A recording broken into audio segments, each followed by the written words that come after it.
ओम श्री गुरुवे नमः। ओम श्री गुरुवे नमः। ओम श्री गुरुवे नमः। अवेकनिंग इनर सेल्फ चैनल पर आप सभी मित्रों का आज की चर्चा में मैं स्वागत करता हूं। सर्वप्रथम आप सभी मित्रों को श्रावण मास की बहुत बहुत शुभकामनाएं देता हूं। आज की हमारी चर्चा भगवान शिव को हम कैसे अपने ध्यान के माध्यम से प्राप्त करें, इसी संबंध में है। ध्यान की एक बहुत ही सूक्ष्म और गहन विधि मैं आपको बताने वाला हूँ। हल्की फुल्की विधि है। यदि आप श्रावण मास में ध्यान की इस विधि का अभ्यास करेंगे तो निश्चित रूप से भगवान भोलेनाथ की कृपा आप पर बरसेगी। आदरणीय मित्रों, भगवान शिव के विषय में कहा जाता है कि बड़े भोले हैं, थोड़ी सी पूजा प्रार्थना से ही प्रसन्न हो जाते हैं। ये पूरा महीना भगवान शिव का ही पूरी सृष्टि में राज चलने वाला है। भगवान शिव जीवन के देवता तो हैं ही, मृत्यु के भी देवता हैं। इस जग के पालक तो हैं ही, संहारक भी हैं। श्रावण का महीना भगवान शिव की ही पूजा भक्ति का है। विभिन्न विभिन्न प्रकार से हम भगवान शिव की पूजा प्रार्थना आराधना करते हैं। किसी भी प्रकार से हम भगवान शिव की पूजा प्रार्थना आराधना करें, सभी प्रकार से यदि पूरे मनोयोग से की गई है तो हमें लाभ प्राप्त होता है। पूजा प्रार्थना आराधना के पीछे अलग अलग मनुष्य का उद्देश्य होता है। आप किस उद्देश्य के लिए पूजा प्रार्थना कर रहे हैं, वह प्रत्येक व्यक्ति का अपना इंडिविजुअल है। मैं जो चर्चा आपके समक्ष करने बैठा हूं, मैं तो ध्यान की चर्चा करने बैठा हूं, जिसमें सीधा सीधा भगवान शिव से ही जुड़ा जा सकता है। मैं आपको भिखारी नहीं बना रहा हूं, मैं आपको सम्राट बनाने की कोशिश में हूं। भगवान शिव से कुछ आप मांगे और भगवान शिव से मांगने से कुछ आपको मिल जाएगा, वैसी मैं कोई बात आपको नहीं बताने जा रहा। मैं तो आप भगवान शिव को ही कैसे उपलब्ध हो जाए, आप सम्राट कैसे बन जाएं। सम्राट मनुष्य तभी बनता है जब उसको वह अंतिम उपहार मिल जाता है, जिसके बाद अब बाकी यदि कोई उपहार बचा होगा तो उसकी कोई वैल्यू नहीं है, उसकी कोई कीमत नहीं है। सर्वाधिक कीमत वाला उपहार आप हासिल कर चुके हैं, आपको मिल चुका है, तभी कोई व्यक्ति सम्राट बनता है। इससे पहले कोई सम्राट नहीं, सभी फकीर होते हैं। तो मैं जो आपको ध्यान की विधि बता रहा हूं, मैं वह विधि बता रहा हूं जिससे आप इस श्रावण मास में थोड़े से प्रयास से, थोड़े से अभ्यास से भगवान शिव को ही प्राप्त कर रहे हैं। आदरणीय मित्रों, शब्दों की सीमा है। जो शब्द आपके पास है वही शब्द मेरे भी पास है। जब मैं किसी विषय को आपके समक्ष लाता हूं तो उन्हीं शब्दों में लाता हूं जिन शब्दों का उपयोग आप भी करते हैं, मैं भी करता हूं। लेकिन मैं जब किसी शब्द का उपयोग करता हूं उसके पीछे मेरे अपने कारण हैं। आप जब उन्हीं शब्दों का उपयोग करते हैं आपके पीछे, उसके पीछे आपके अपने कारण हैं। जब मैं भिखारी कहता हूं किसी को, तो सम्राट और भिखारी की मेरी अपनी परिभाषा है, आपकी अपनी परिभाषा होगी। इसलिए शब्द तो भिखारी और सम्राट मैं प्रयोग कर रहा हूं, लेकिन परिभाषा मेरी कुछ और है, आपकी कुछ और होगी। मैं आपको सीधे सीधे भिखारी नहीं कह रहा हूं, मैं तो एक व्यवस्था की बात कर रहा हूं कि जब तक हम भगवान भोलेनाथ को ही ना पालें तब तक और जितना भी कुछ पाने की चेष्टा हम करते रहते हैं वह एक भिखमंगापन है, क्योंकि उससे हमारी प्यास बुझती नहीं। जिस चीज से हमारी प्यास ना बुझे और अधिक की मांग बढ़ती चली जाए, जो प्राप्त करने के पश्चात हमारी तृप्ति ना हो, और अधिक प्राप्त करने की इच्छा भीतर से प्रकट हो, यही भिखमंगापन है। सम्राट वह है जिसने वह अंतिम पा लिया, जिसके पाने के बाद कुछ पाने को बचता ही नहीं, और यदि बचता है तो उसका कोई मूल्य नहीं। मैं विज्ञान भैरव तंत्र के सूत्र नंबर 26 पर चर्चा करूंगा। भगवान भैरव सूत्र नंबर 26 में कह रहे हैं, भगवान शिव को उपलब्ध होने का सरल और अनमोल सूत्र है। आदरणीय मित्रों, पिछले कई दिनों से मैं अन्यत्र विषयों पर चर्चा कर रहा था इस चैनल पर। इस सूत्र को इसी कारण से बचा के रखा था कि इस सूत्र पर मैं सावन माह में चर्चा करूंगा, ताकि इस सूत्र को समझ के जिन मित्रों की भगवान शिव में आस्था है वह सहज ही भगवान शिव को उपलब्ध हो जाए। भगवान भैरव जो कि शिव का ही रूप है, वह इस सूत्र में कहते हैं सर्वतः सर्व शरीरस्य द्वादशान्ते मनोलयात् दृढ़ बुद्धेर् दृढ़ भूतम तत्वलक्षम परवर्तते। भगवान भैरव कह रहे हैं कि जब साधक सुषुम्ना स्वर में द्वादश शांत में अपने मन को एकाग्र कर लेता है, अर्थात सुषुम्ना में प्रविष्ट हो जाता है, भगवान भैरव कह रहे हैं माता भैरवी से कि हे देवी, जब साधक द्वादश शांत में एकाग्रचित होकर सुषुम्ना स्वर में प्रविष्ट हो जाता है, वैसी अवस्था में वैसे साधक की सभी प्रकार की वासनाएं तिरोहित हो जाती है और वह साधक असीम विश्रांति को उपलब्ध हो जाता है और उसके हृदय कमल कोश में परम प्रकाश प्रकाशित हो जाता है। और वह जो हृदय कमल कोश में उस परम शांति की अवस्था में, विश्रांति की अवस्था में साधक जब प्रवेश करता है, हृदय कमल कोश में परम प्रकाश में विलीन होता है, वही मुझ भैरव का लोक है। हे देवी, वही वह क्षण है जब साधक मुझे प्राप्त कर लेता है। इतना छोटा सा, सरल सा, सीधा सा यह श्लोक है, सूत्र है।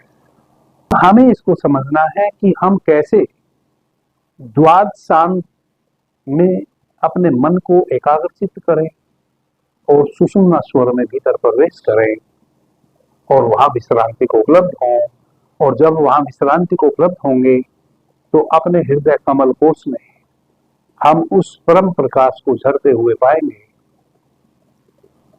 जिसको भगवान भैरव कह रहे हैं कि जब आप उस लोक में अपने हृदय कमल कोश में उठते हुए उस प्रकाश को देखेंगे, उसमें प्रवेश करेंगे, वही मेरा लोक है, वही भगवान शिव का शिवलोक है। बड़ी सीधी सी यह विधि है। आदरणीय मित्रों, आओ हम भगवान शिव की आराधना करें, आओ हम भगवान शिव की स्तुति करें, आओ हम भगवान शिव का ध्यान करें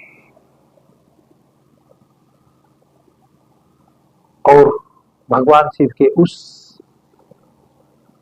हृदय कमल कोश में उठते हुए प्रकाश में स्वयं को विलीन करें।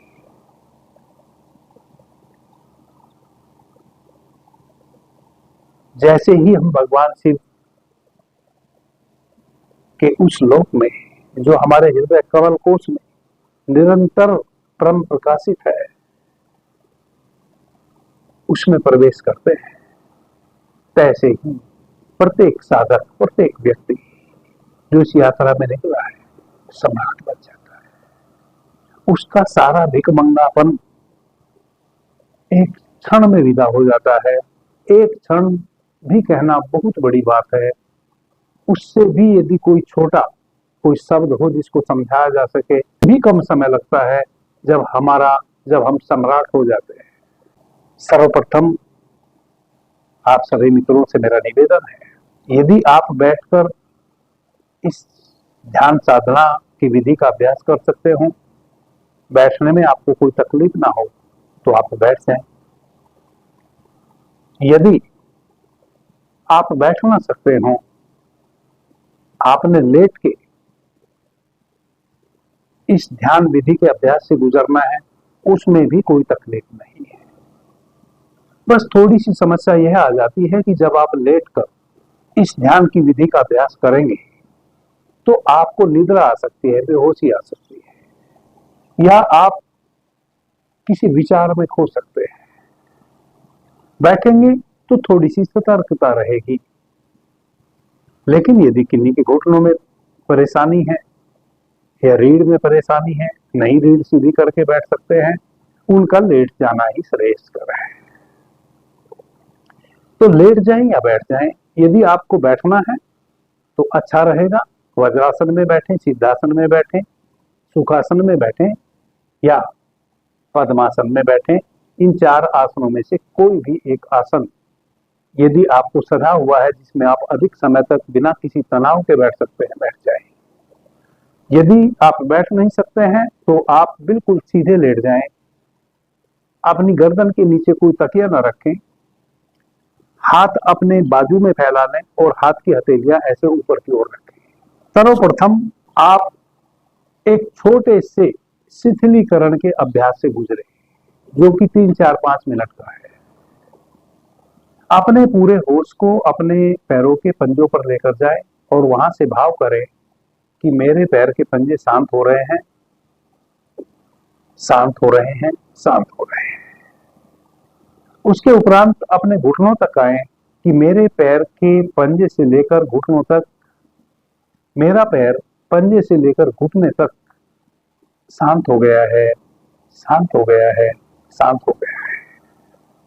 उसके बाद जंघा तक, घुटनों से जंघा तक आप अपने पैरों को शांति का भाव करें। 3-4 बार आप इस भाव को करें, भीतर ही भीतर होश को भी वहीं रखें, अपने पूरे ध्यान को भी वहीं लगा के रखें। सर्वप्रथम आप अपने पैर के पंजे से लेकर एड़ी तक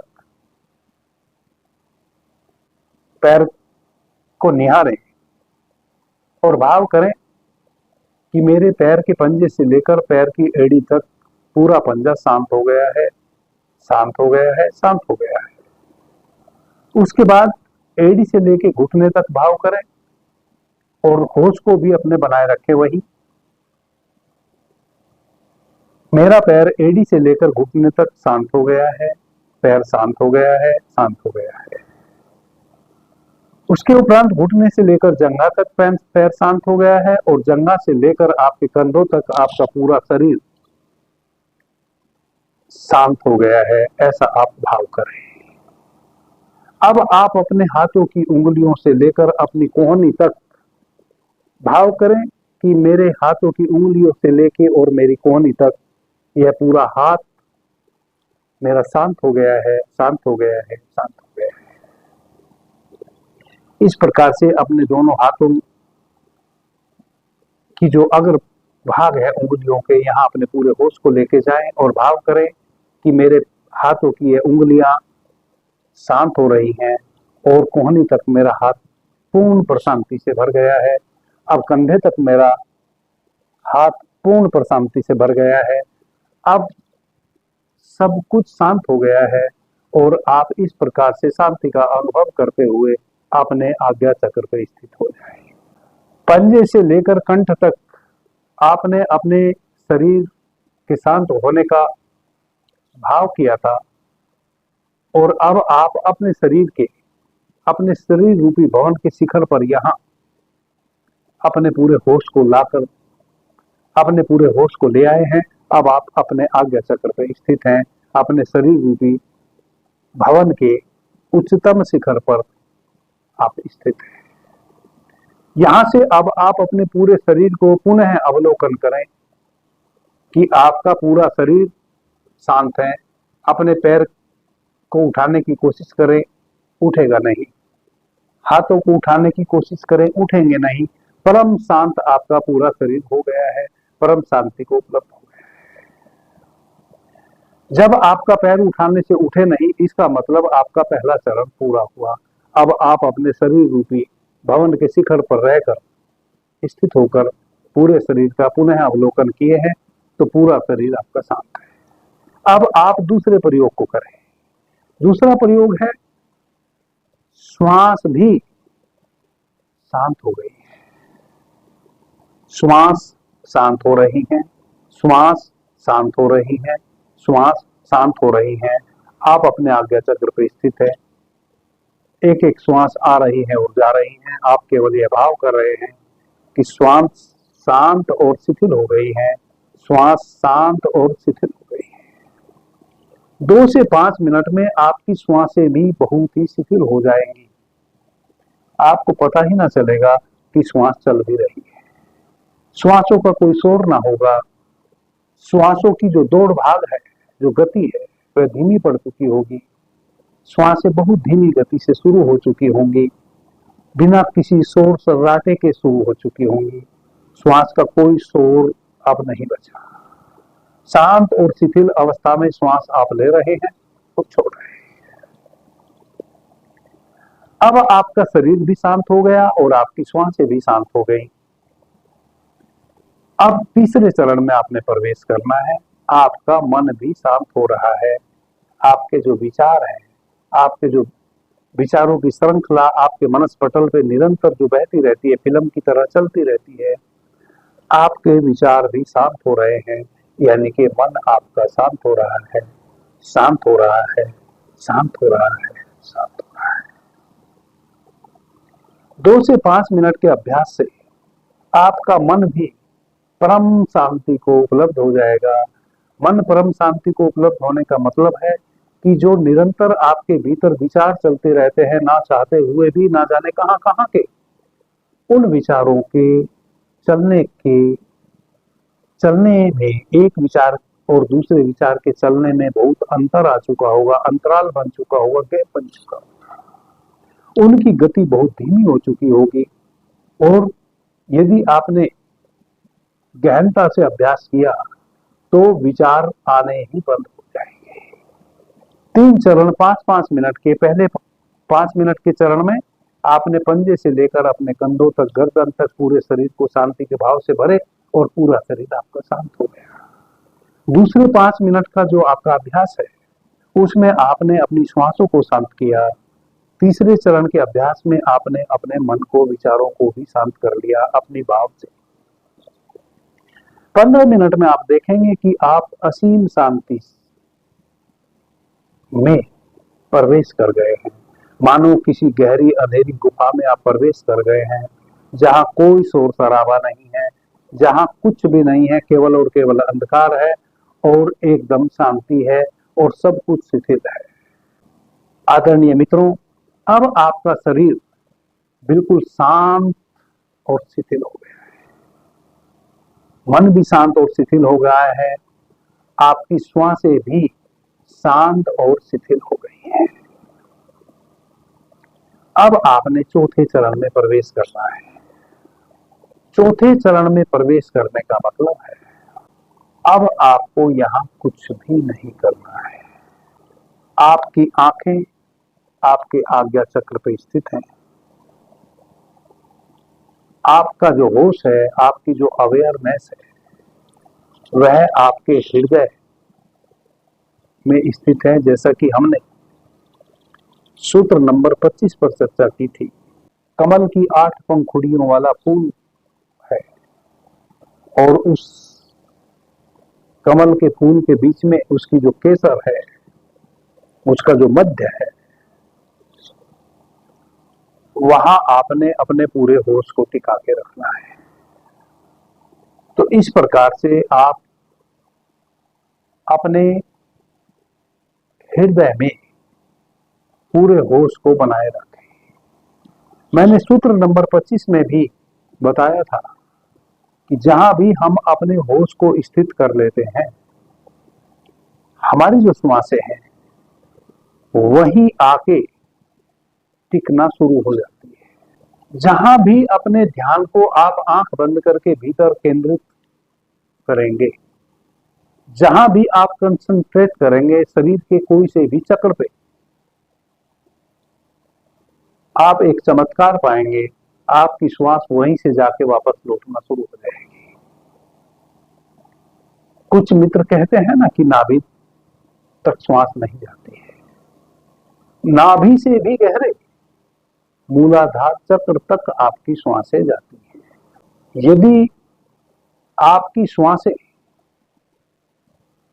यदि आपकी ली हुई श्वास के माध्यम से जो प्राण तत्व आप भीतर लेते हैं वह मूलाधार चक्र तक न जावे, तो कभी भी सुषुम्ना नाड़ी में वह प्राण प्रवेश ना करे। और जब तक सुषुम्ना नाड़ी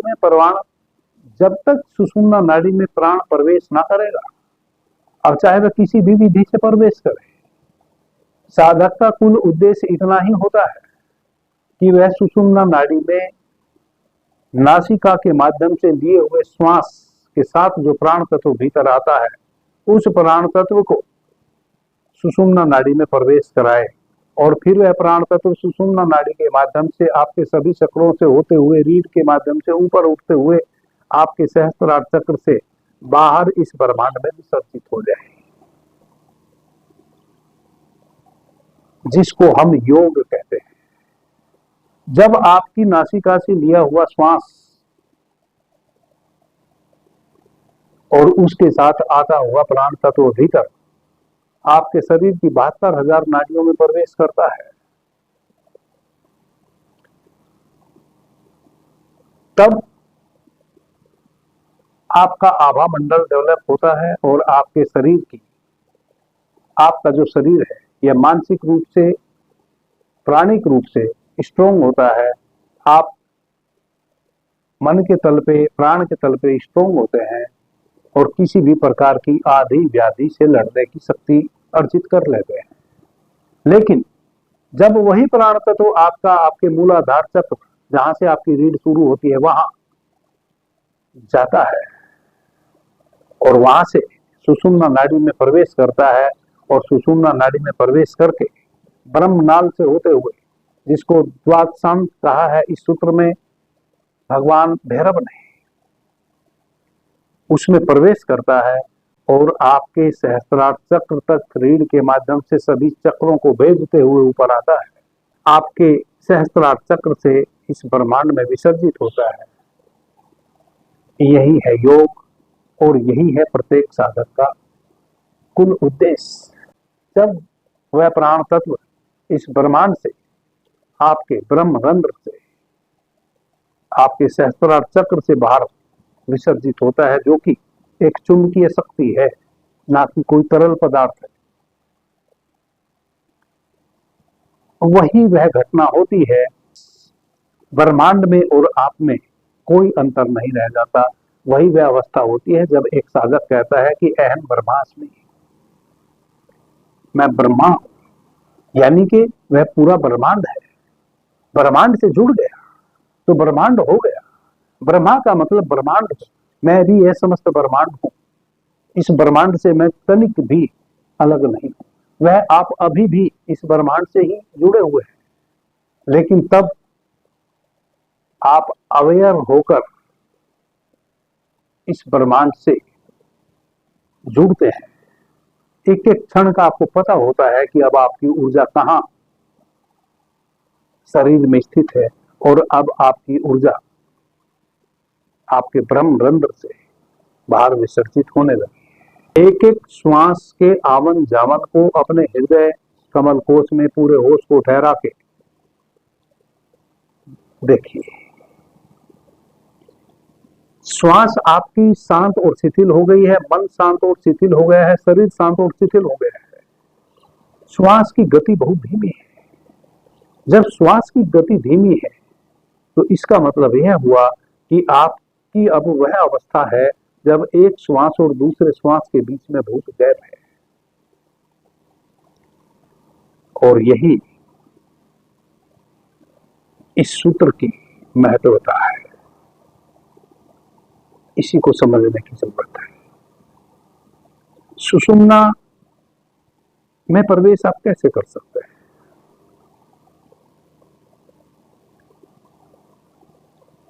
एक तो मैंने बताया कि आप हठ योग की किसी विधि के माध्यम से श्वासों के माध्यम से आ रहे प्राण तत्व को अपने मूलाधार चक्र तक लेकर जाएं और वहां से सुषुम्ना नाड़ी में उस प्राण को प्रवेश कराएं, और फिर वह प्राण जब सुषुम्ना नाड़ी में प्रवेश कर जाए, सुषुम्ना के भीतर जो ब्रह्म नाड़ी है उसमें प्रवेश कर जाए, एक एक चक्र को भेदते हुए फिर वह आपके सहस्त्रार चक्र तक आए और सहस्त्रार चक्र के माध्यम से फिर आप इस समस्त ब्रह्मांड से जुड़े। एक तो वह तरीका है, और दूसरा सबसे सरल तरीका भगवान भैरव ने यह बताया है, जो मैं आपके समक्ष यह विधि बता रहा हूं। शरीर आपका शांत है, मन भी शांत है, विचार भी शांत है। आप अपने हृदय कमल कोश में स्थिर है। हृदय में आपकी आत्मा बसती है।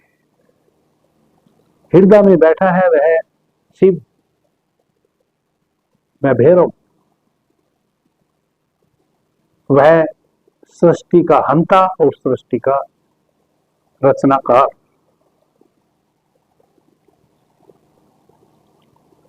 और यह सूत्र कहता है कि जब साधक सुषुम्ना स्वर में प्रवेश कर जाए, सुषुम्ना स्वर में प्रवेश करे अपने हृदय कमल कोश में, तब देखें कि हृदय में एक परम प्रकाश प्रज्वलित हो रहा है।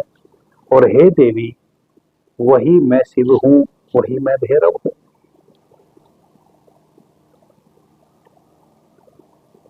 अब सुषुम्ना में प्रवेश का क्या मतलब? एक श्वास भीतर आई, रुकी और फिर बाहर निकल गई।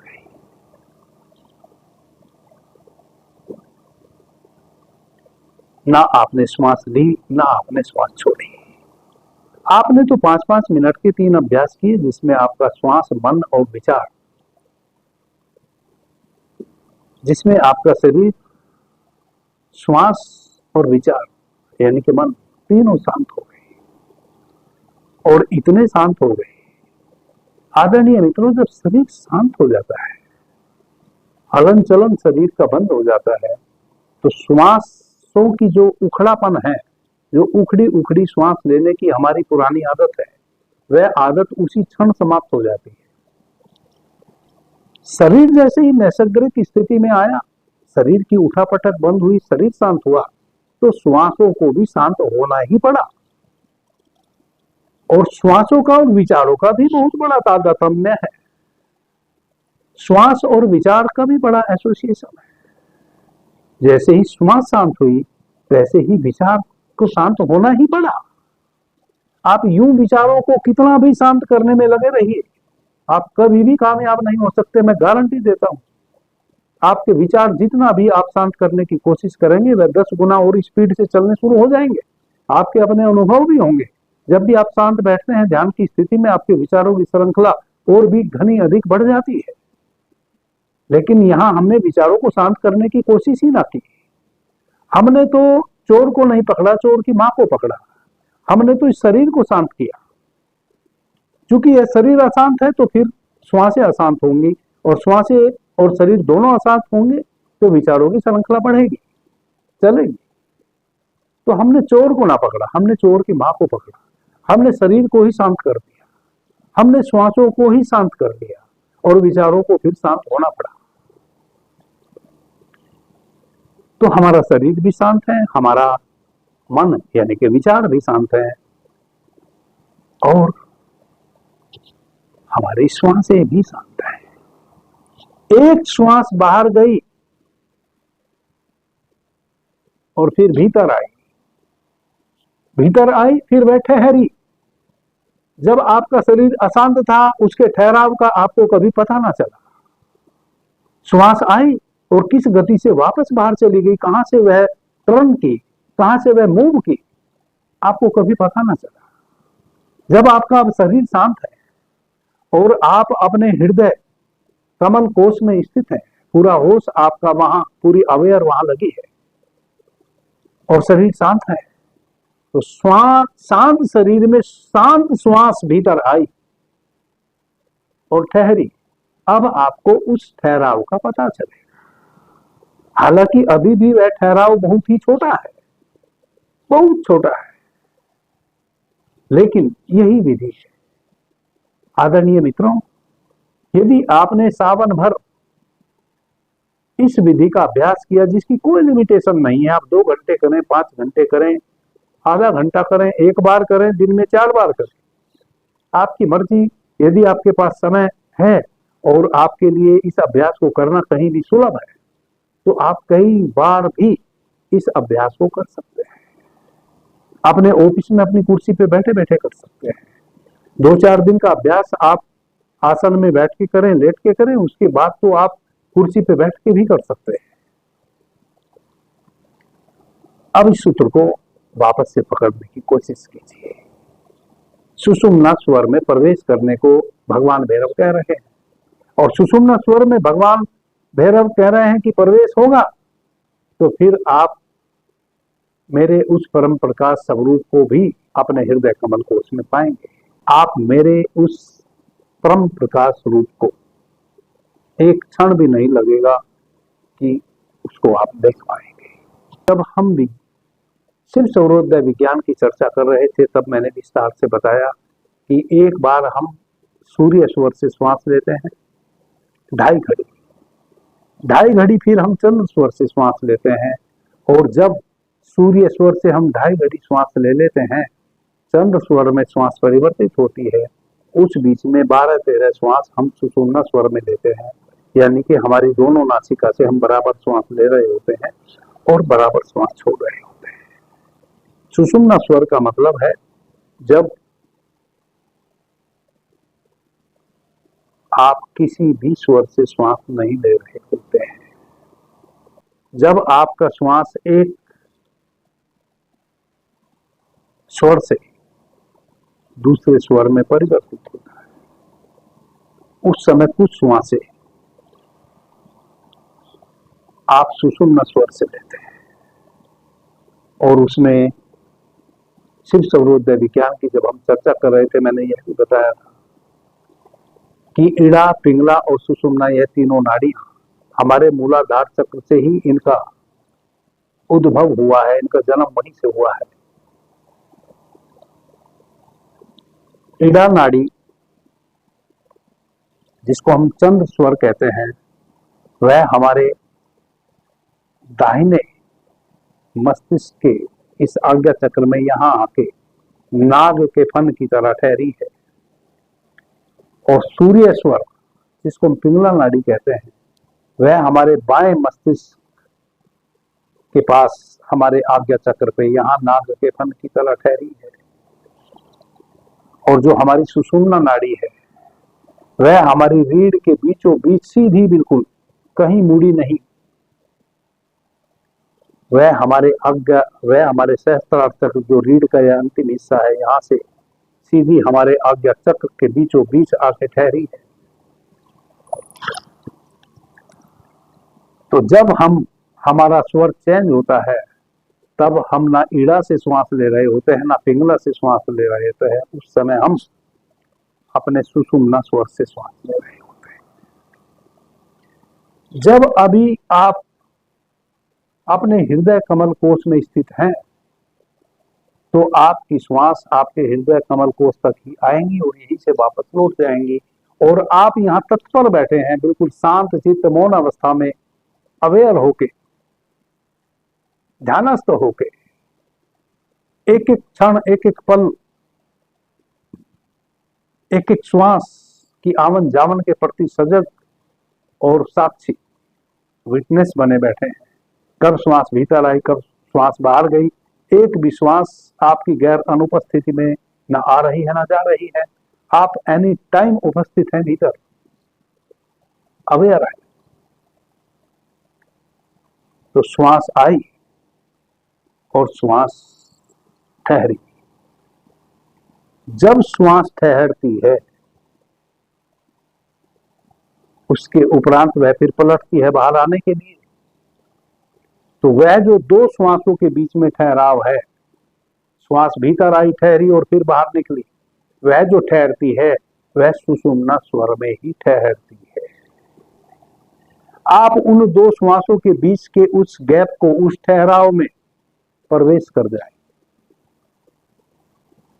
जैसे ही आप उस ठहराव में प्रवेश करेंगे, तैसे ही वह ठहरने का जो गैप है वह बहुत बढ़ जाएगा। अभी जो बहुत छोटा सा गैप है एक श्वास के और दूसरी श्वास के बीच में, वह गैप बढ़ जाएगा, तुरंत बढ़ जाएगा। जैसे ही आप उस छोटे से क्षण में प्रवेश कर गए, दो श्वासों के बीच के उस गैप में प्रवेश कर गए, वही है सुषुम्ना स्वर। तो हमारी दोनों श्वासें नहीं चलती हैं, तब जो तीसरा स्वर सक्रिय होता है वह सुषुम्ना स्वर है। जब आपकी श्वास भीतर आई और ठहर गई, इसका मतलब बहुत छोटे क्षण के लिए अब ना ईड़ा नाड़ी चल रही है, ना पिंगला नाड़ी चल रही है, वह सुषुम्ना में ठहर गई। वही जो सुषुम्ना स्वर में उस श्वास का ठहरना है, उसी में प्रवेश करने को कह रहे हैं भगवान भैरव यहां। और जैसे ही उसमें आपका प्रवेश होगा, तैसे ही अब वह ठहराव बढ़ जाएगा। भगवान शिव संहिता में कह रहे हैं कि उस ठहराव को 3 घड़ी तक बढ़ाया जा सकता है। एक घड़ी 24 मिनट की होती है, यानी कि आप 72 मिनट तक, भगवान शिव संहिता में कहते हैं कि 60वें श्लोक में भगवान शिव संहिता में कहते हैं कि उस गैप को 72 मिनट तक बढ़ाया जा सकता है। और एक बार फिर वह जब 72 मिनट तक उस, यानी कि 3 घड़ी तक उस गैप को बढ़ाने में, तो यहां हमें अभी 72 मिनट तक बढ़ाने का प्रयास नहीं करना है। हमें तो कोई प्रयास करना ही नहीं है। हमें तो वह जो श्वास आई है और कुछ क्षण के लिए ठहरी है, अभी तो वह क्षण भी हमें पकड़ में नहीं आएगा, कुछ दिन के अभ्यास में पकड़ में आएगा। जैसे ही हम उसको पकड़ने की कोशिश करेंगे, तब तक श्वास वापस पलट जाएगी बाहर। लेकिन यदि हम निरंतर तत्पर रहे, उसके प्रति एकाग्रचित रहे, वहीं ठहरे रहे, अपने होश को वहीं जमा के रखे, तो बहुत ही जल्दी वह क्षण आएगा। एक दिन में आ सकता है या 1 माह में आ सकता है कि आप उस गैप में प्रवेश कर जाएंगे। और जैसे ही उस गैप में आप प्रवेश करें, सुषुम्ना में आप ठहर गए। और जैसे ही आप सुषुम्ना में ठहरे, तैसे ही आप भगवान शिव के उस परम लोक में प्रवेश कर गए।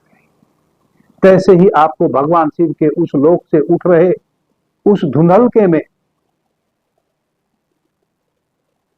प्रवेश मिल जाएगा